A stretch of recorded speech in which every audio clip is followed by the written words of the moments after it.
রাসূলুল্লাহ সাল্লাল্লাহু আলাইহি ওয়াসাল্লাম সৃষ্টি না করলে পৃথিবী সৃষ্টি করা হতো না, কতটুকু কতখানি সত্য। একথাটুকু কোরআনেও নেই, হাদিসেও নেই। লাউলা কালামা খালাকতুল আফলাক, এটা জাল হাদিস। আমার এখানে দুটো বই আছে, একটা আমার লেখা হাদিসের নামে জালিয়াতি, আর একটা ফুরফুরার পীর আবু জাফর সিদ্দিকীর লেখা আল মওজুআত। এই দুটো বই পড়বেন, দেখেন উলামায়ে কেরাম সবাই বলেছেন এটা জাল কথা। এরকম জাল হাদিসের মধ্যে আমাদের সমাজে অনেক প্রচলিত জাল হাদিস আছে। আমি 5টি এক্সাম্পল দিতে চাই ছোট ছোট করে।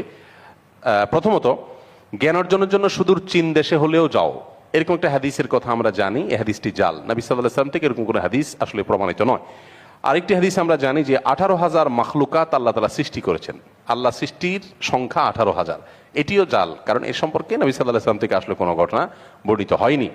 আরেকটি জাল হাদিস আছে আমাদের দেশে প্রচলিত, জ্ঞানীর কলমের কালি শহীদের রক্তের চাইতেও পবিত্র। এরকম কোনো কথা রাসূল আকরাম সাল্লাল্লাহু আলাইহি ওয়াসাল্লাম থেকে বর্ণিত হয়নি। 4 নম্বর হলো, স্বামীর পায়ের নিচে স্ত্রীর বেহেশত। নারীদেরকে বসে রাখার জন্য হয়তো এই হাদিস কেউ বানাইছেন আল্লাহ। 5 নম্বর এবং সর্বশেষ হলো, সামান্য এক মুহূর্তের ধ্যানমগ্নতা 60 বছরের ইবাদতের চাইতে উত্তম। এরকম একটা কথা আমাদের সমাজে প্রচলিত হাদিস, এগুলো হাদিস নয়। নবী যে রাস্তা দিয়ে হাঁটতেন, বুড়ি সে রাস্তায় কাঁটা পুঁতে রাখত। নবীর পায়ে কাঁটা ফুটলে বুড়ি খুশি হতো। একদিন নবী দেখলেন রাস্তায় কাঁটা নেই। নবী ভাবলেন বুড়ির কিছু হয়েছে। তিনি তার বাড়ি গেলেন, দেখলেন ঠিকই অসুস্থ। তিনি তার পরিচর্যা করলেন, বুড়ি ভালো হয়ে গেল। নগদ মিথ্যা কথা, কিয়ামত পর্যন্ত প্রমাণ হবে না।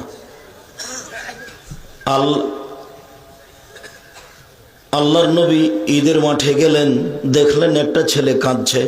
তিনি বললেন, কাঁদছো কেন? ছেলেটি বলল, আমি এতিম। তখন আল্লাহ নবী বললেন, আমি এতিম ছিলাম। এ বলে ছেলেটিকে কোলে নিলেন, আয়েশার কোলে দিলেন। আয়েশা নতুন পোশাক পরালেন, ছেলে খুশি হয়ে গেল। নগদ মিথ্যা কথা, কিয়ামত পর্যন্ত প্রমাণ হবে না। কেউ যদি বলে ফেলে আল জান্নাতু তাহতা আকদামিল আজওয়াজ, যে স্বামীর পায়ের নিচে স্ত্রীর বেহেশত, নবীজি বলছেন যদি কেউ বলে তো মিথ্যা কথা। নবীজি এমন কথা বলে নাই। হ্যাঁ, স্বামীর খেদমত করলে স্ত্রীর বেহেশত অসংখ্য হাদিস আছে নবীজির, কিন্তু এই হাদিসটা এটা নবীজি বলে নাই। তো এরকম কথা বলা যে নবীজি বলছেন স্বামীর পায়ের নিচে স্ত্রীর বেহেশত, নবী যদি বলে নাই তাই এটা আপনি কেন বললেন?